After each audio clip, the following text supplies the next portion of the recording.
पाठ 12 रेत और चीनी। आपने बादशाह अकबर का नाम सुना होगा। उसके दरबार में 9 बहुत बुद्धिमान व्यक्ति थे जिन्हें नवरत्न कहते थे। उनमें बीरबल सबसे अधिक बुद्धिमान थे। बीरबल की बुद्धिमानी के किस्से आज भी सुनाए जाते हैं। एक बार बादशाह अकबर, बीरबल और दूसरे सभी मंत्री दरबार में बैठे हुए थे। सभा की कार्यवाही चल रही थी। राज्य के लोग एक एक करके अपनी समस्या लेकर दरबार में आ रहे थे। इसी बीच एक आदमी दरबार में आया।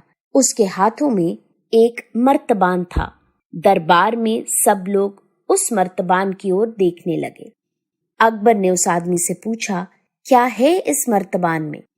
आदमी बोला, जहां पना इसमें चीनी और रेत का मिश्रण है। अकबर ने पूछा, वह किस लिए?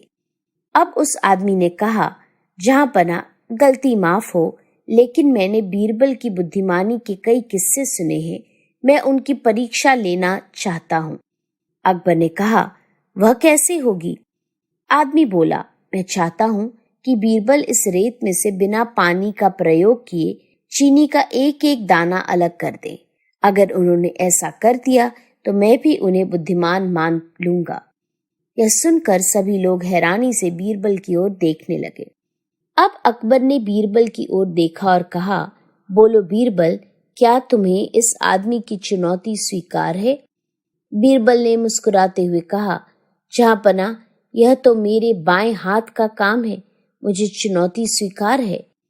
अब सभी लोग हैरान थे कि बीरबल ऐसा क्या करेगा कि रेत से चीनी अलग हो जाएगी। तभी बीरबल अपनी जगह से उठे और मर्तबान को लेकर बगीचे की ओर चल दिए। अकबर, दूसरे मंत्री और वह आदमी सभी उनके पीछे पीछे चले। बीरबल बगीचे में आम के एक पुराने पेड़ के नीचे पहुंचे। वहां वे मर्तबान के मिश्रण को जमीन पर फैलाने लगे।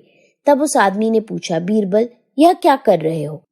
बीरबल बोले, यह आपको कल पता चलेगा।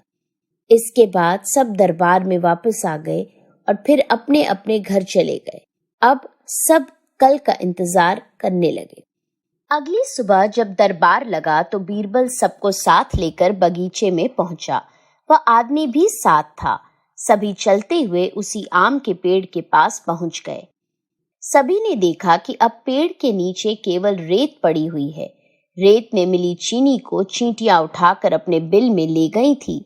कुछ चींटियां अभी भी बची खुची चीनी को लेकर अपने बिल की ओर जा रही थी। यह देखकर उस आदमी ने कहा, चीनी कहाँ गई? बीरबल ने कहा, चीनी तो रेत से अलग हो गई।